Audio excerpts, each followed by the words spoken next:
अमेरिकेतील कर्ज संकटाने संपूर्ण जगासमोर नव्याने पेच निर्माण झालेला आहे आणि हा कर्जाचा प्रश्न जर का लवकर सुटला नाही तर याचे चटके जगातील सर्वच अर्थव्यवस्थांना बसण्याची शक्यता निर्माण झालेली आहे. आता जर का असं वाटत असेल की जगातील सर्वात मोठी अर्थव्यवस्था किंवा आर्थिक महासत्ता सुद्धा जर का कर्ज फेडू शकत नसेल तर बाकीच्यांचं काय? तर तसं नाहीये. अमेरिकेसमोरचा हा प्रश्न कर्ज फेडण्याचा नाहीये, तर कर्ज रूपाने आणखी पैसा उभा करण्याची परमिशन तिथल्या सरकारला मिळण्यासंदर्भातला आहे. अमेरिकन सरकारचं सार्वजनिक जे कर्ज आहे हे 31 ट्रिलियन डॉलर पर्यंत पोहोचलेलं आहे आणि तितकंच कर्ज घेण्याची अमेरिकन सरकारची मर्यादा आहे. मग आता जर का मर्यादा तितकी गाठलेली आहे, मग इथून पुढचा खर्च भागवायचा कसा? तिथले जे कर्मचारी आहेत त्यांचे पगार नेमके कसे द्यायचे, प्रशासन कसं चालवायचं, हा अमेरिकन सरकार समोरचा सगळ्यात मोठा पेच आहे आणि याच्यामुळे जगातील सर्वच अर्थव्यवस्थांचं टेन्शन सुद्धा वाढलेलं आहे. आता हा नेमका विषय काय आहे हे आज आपण समजून घेणार आहोत. यासोबतच अमेरिकेतील या प्रश्नाचे चटके जगातील सर्वच अर्थव्यवस्थांना बसणार म्हणजे नेमकं काय होणार याच्यावरती सुद्धा आपण प्रकाश टाकण्याचा प्रयत्न करूया. नमस्कार, मी अरुणराज जाधव बोल व्हिडिओवरती तुम्हा सर्वांचं अगदी मनापासून स्वागत करतो. अंथरूण पाहून पाय पसरावं अशी एक म्हण आहे आपल्याकडं. याचा अर्थ असा होतो की उत्पन्न किती आहे याचा अंदाज घेऊन खर्च करायला पाहिजे. पण दुसऱ्या महायुद्धाच्या समाप्तीनंतर अमेरिका आर्थिक महासत्ता म्हणून उदयाला आलं आणि आजपर्यंत अमेरिका हेच आर्थिक महासत्ता आहे. आता अमेरिकेचे पाय सुद्धा मोठे आहेत आणि अंथरूण तर त्याच्यापेक्षा मोठे. एक वेळ त्यांचे पाय छोटे पडतील पण अंथरूण नाही कमी पडणार अशी परिस्थिती आहे अमेरिकेतली. पण चीनच्या उदयानंतर या सर्व गोष्टी बदलत गेलेल्या दिसत आहेत आणि आता याच अमेरिकन सरकारचं कर्ज वाढत जाऊन 31 ट्रिलियन डॉलर या अंतिम मर्यादेपर्यंत पोहोचलेलं आहे. आणि यापेक्षा जास्त कर्ज जर का त्यांना घ्यायचं असेल तर केंद्रीय कायदे मंडळाची त्यांना आता परमिशन घ्यावी लागणार आहे. बायडन यांच्या प्रशासनाचं म्हणणं असं आहे की तिथल्या कर्जाची मर्यादा 1 ट्रिलियन डॉलरने अजून वाढवावी. म्हणजे 31 ट्रिलियन डॉलर त्यांनी घेऊन झालेलं आहे, अजून 1 ट्रिलियन डॉलरने ते वाढवावं आणि 32 ट्रिलियन डॉलर पर्यंत ते व्हायला हवं अशी त्यांची मागणी आहे. पण ही मागणी मान्य होण्यासाठी केंद्रीय कायदे मंडळ म्हणजेच तिथल्या काँग्रेसच्या दोन्ही सभागृहांची याच्यासाठी बहुमताने मंजुरी मिळणं आवश्यक आहे. यात अजून एक अडचण अशी आहे की ही सर्वच्या सर्व प्रक्रिया 1 जूनच्या आतमध्ये होणं आवश्यक आहे. जर का तसं झालं नाही तर अमेरिकन सरकारजवळची जी रोख रक्कम आहे ती संपू शकते आणि यानंतर प्रॉब्लेम्सची मोठी साखळी सुरू होऊ शकते. जसं की सरकारजवळ जर का कॅशच उपलब्ध नसेल तर सरकार काय करणार आहे? खर्च कपात करणार आहे. बिल भरण्यासाठी, कर्जाची परतफेड करण्यासाठी सरकारजवळ पैसे नसतील आणि अमेरिकेच्या ट्रेझरी सेक्रेटरी जे आहेत जेनेट एलन यांच्याच पत्राचा जर का आपण आधार घेतला तर त्यानुसार कर्ज घेण्याची मर्यादा 1 जून पर्यंत वाढवली नाही तर अमेरिकन सरकारकडे देश चालवण्यासाठी पैसा जो आहे तो संपलेला असेल आणि टेक्निकली सरकार जे आहे ते कॅशलेस होईल. सरकारने खर्चामध्ये कपात करायची जर का ठरवली तर संपूर्ण मार्केट पॅनिक होऊ शकतं. उदाहरण जर का द्यायचं झालं तर कर्मचाऱ्यांचा जर का पगार वेळेवरती झाला नाही तर या कर्मचाऱ्यांचे पुढचे जे हप्ते आहेत ते वेळेमध्ये भरले जाणार नाहीत. जर का या कर्मचाऱ्यांकडून हप्ते वेळेमध्ये आले नाहीत तर बँकांचं पुढचं जे काही प्लॅनिंग आहे ते चुकेल. बँक जर का परेशान झाल्या तर त्याची बातमी वर्तमानपत्रांमध्ये येईल आणि मग ज्या ज्या लोकांचे बँकेमध्ये पैसे आहेत ते सर्वच्या सर्व लोक बँकांमधून पैसे काढून घेण्यासाठी तिथं रांगा लावतील. पैसे काढून घ्यायला मोठ्या प्रमाणात सुरुवात होईल आणि ज्यांना पगार मिळालेला नाही ते कदाचित बँकेकडे अजून कर्जाची मागणी करू शकतात. मग अशा वेळेस बँकेसमोर दोन वेगळ्या समस्या निर्माण होतील. एक तर त्यांना कर्जही द्यायचं आहे आणि दुसऱ्या बाजूला ज्या लोकांचे बँकेमध्ये पैसे आहेत ते लोक पैसे काढून घ्यायला आल्यामुळे त्यांनाही पैसे द्यायचे आहेत. मग या परिस्थितीमध्ये बँकेकडे काय होणार? दोन्ही बाजूने आउटगोईंग सुरू होईल आणि अल्टिमेटली याच्यामध्ये बँकेची परिस्थिती जी आहे ती अजून वाईट होऊ शकते अशी ही सगळी गडबड आहे. अमेरिकेमध्ये जर का एवढा गोंधळ उडाला तर अमेरिकन कंपन्या ज्या चीनमधून मोठ्या प्रमाणात इलेक्ट्रॉनिक आयटम्स इम्पोर्ट करतात त्या त्यांच्या ऑर्डर्स देणं बंद करतील. म्हणजे चीनवरती याचा इफेक्ट होईल.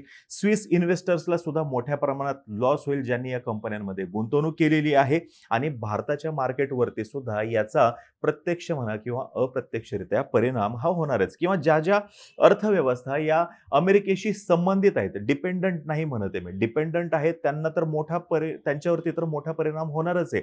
पण ज्या संबंधित आहेत अमेरिकेशी त्यांच्यावरती सुद्धा याचा परिणाम होणार आहे. थोडक्यामध्ये मूडीजचे चीफ इकॉनॉमिस्ट आहेत मार्क झँडी यांच्यानुसार no corner of the global economy will be spared if the US government defaulted and the crisis were not resolved quickly. म्हणजे ही जी काही परिस्थिती आहे, जर का लवकरात लवकर याच्यावरती काही सोल्युशन काढलं नाही तर जगातील असा एकही कोपरा शिल्लक राहणार नाही की ज्याच्यावरती अमेरिकेतील या परिस्थितीचा परिणाम होणार नाही, असा ते इशारा देत आहेत. एका अंदाजानुसार जर का 1 जून पासून पुढचा एक आठवडा जरी उशीर झाला या संदर्भातला निर्णय घेण्यासाठी तर अमेरिकेतील किमान 15 लाख जॉब्स जातील. आणि याच्याहून जर का जास्त वेळ लागला तर एकतर इकॉनॉमिक ग्रोथ जी आहे ती अजून खालावेल आणि किमान 78 लाख जॉब जातील, कर्ज महाग होतील, बेरोजगारीचा दर जो सध्या 3.5% आसपास आहे तो 8% पलीकडे जाईल आणि यासोबतच स्टॉक मार्केटमधून $10 ट्रिलियन जे आहेत ते गायब होतील. आता हा सर्व अंदाज आहे. या शक्यता इतक्या भयानक आहेत म्हणूनच जोरदार प्रयत्न चालू आहेत अमेरिकन प्रशासनाचे की कर्जाची मर्यादा लवकरात लवकर वाढवून मिळावी म्हणून. 1960 पासून 78 वेळा ही कर्ज मर्यादा वाढवण्यात आलेली आहे आणि लेटेस्ट मध्ये 2021 मध्ये ही कर्ज मर्यादा वाढवलेली आहे. मुळात देश कोणताही असो, सरकार कोणाचंही असो, प्रत्येक सरकार उत्पन्नापेक्षा जास्त खर्च करत असतं. इथं उदाहरण जर का आपण द्यायचं म्हटलं भारतासंदर्भात तर ₹100 जर का उत्पन्न असेल तर ₹104 खर्च केला जातो, जे की अर्थचक्रासाठी फार चांगलं आहे. आणि हे वरचे जे ₹4 आहेत हे मॅनेजेबल असतात, पण याच्यानंतर वाढणारा प्रत्येक ₹1 हा त्रास देत असतो.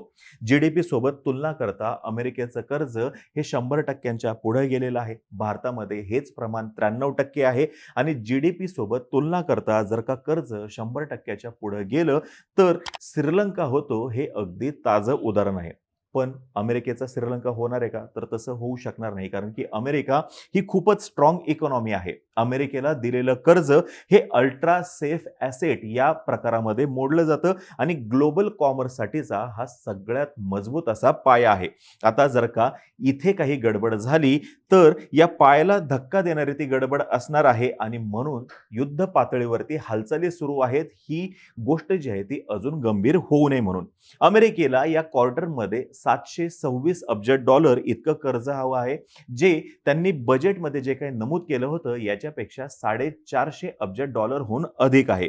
2021 मध्ये कर्ज मर्यादा वाढवली होती तशी यावेळेस वाढवायला अडथळा आहे ट्रम्प आणि रिपब्लिकन पक्षाचा.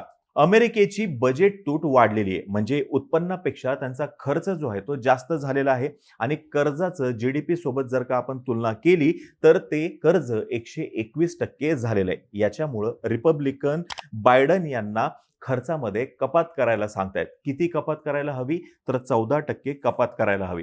मागील महिन्यामध्ये रिपब्लिकन पक्षाने मंजूर केलेल्या प्रस्तावानुसार बायडन सरकारनं आरोग्य, हवामान बदल आणि सोशल प्रोग्रामसाठीच्या खर्चामध्ये 14% कपात करायला हवी. आता हा प्रस्ताव बायडन यांचं सरकार आणि खुद्द बायडन मान्य करायला तयार नाहीयेत आणि म्हणून हा गोंधळ जो आहे तो अजून वाढलेला आहे. रिपब्लिकन पक्ष या विषयावरती बायडन प्रशासनाला कोंडीत पकडण्याची संधी सोडायला बिलकुल तयार नाहीये. मागील वर्षी झालेल्या निवडणुकीत हाऊस ऑफ रिप्रेझेंटेटिव्ह मध्ये रिपब्लिकनला डेमोक्रॅट्सपेक्षा 9 जागा जास्त मिळाल्याने त्यांची बाजू वरचढ आहे. यासोबतच वरच्या सभागृहामध्ये अध्यक्षपदी रिपब्लिकन उमेदवार केविन मॅकार्थी यांची निवड झाल्याने डेमोक्रॅट्स आणि बायडन प्रशासन या विषयावरती तोडगा कसा काढतात हे बघणं फार इंटरेस्टिंग असणार आहे आणि याच्यामध्ये दोघांचाही कस लागणार आहे. बीबीसी वर्ल्डच्या रिपोर्टनुसार मागील वर्षी अमेरिकेचा जीडीपी होता $21.4 ट्रिलियन इतका, तर त्यांच्यावरती कर्ज होतं $27 ट्रिलियन आणि हे कर्ज जर का 32 कोटी लोकसंख्या जी आहे त्यांची, इथं जर का प्रत्येकाच्या डोक्यावरती किती कर्ज येईल असं जर का याचं गणित मांडलं तर प्रत्येक अमेरिकन नागरिकावरती $23,500 म्हणजे भारतीय रुपयात जर का केलं तर ₹17 लाख इतकं कर्ज असू शकतं. अमेरिकेसंदर्भात लेमन ब्रदर्स नंतर गोष्टी बिघडत गेलेल्या दिसतात. लॉकडाऊन नंतर महागाई कंट्रोल करण्यासाठी त्यांनी व्याजदर मोठ्या प्रमाणात वाढवले आणि मग सरकारने खर्च कपात करणं अपेक्षित होतं, पण सरकारने केलं काय तर कर्ज घेऊन ही सगळी महागाई संदर्भातली भरपाई केली. कॉर्पोरेट टॅक्स सुद्धा मधल्या काळामध्ये 35% वरून 21% पर्यंत त्यांनी आणला होता. यासोबतच युक्रेनला मोठ्या प्रमाणात केलेली मदत, यासोबतच चीनला काउंटर करण्यासाठी तैवानला केलेली मदत, ह्या सगळ्या गोष्टी ज्या आहेत त्या अमेरिकेच्या अंगाशी आलेल्या आहेत. स्वतःचं महाशक्तिशाली असणं सिद्ध करण्यासाठी अमेरिकेने हे सगळं केलेलं आहे, जे त्यांच्या अंगाशी आलेलं आहे आणि त्यांच्या या सगळ्या कृतीमुळं संपूर्ण जगासमोरचं कोडं वाढलेलं आहे. लवकरात लवकर याच्यावरती काहीतरी उपाय शोधला जाईल, हीच या ठिकाणी आपण अपेक्षा व्यक्त करू शकतो. आता तुम्हाला ही माहिती जर का आवडली असेल, खाली कमेंट बॉक्समध्ये नक्की सांगा. आम्हा सर्वांचे व्हिडिओ जास्तीत जास्त लोकांपर्यंत पोहोचवा आणि चॅनलला सबस्क्राईब करायला थोडं विसरू नका. धन्यवाद.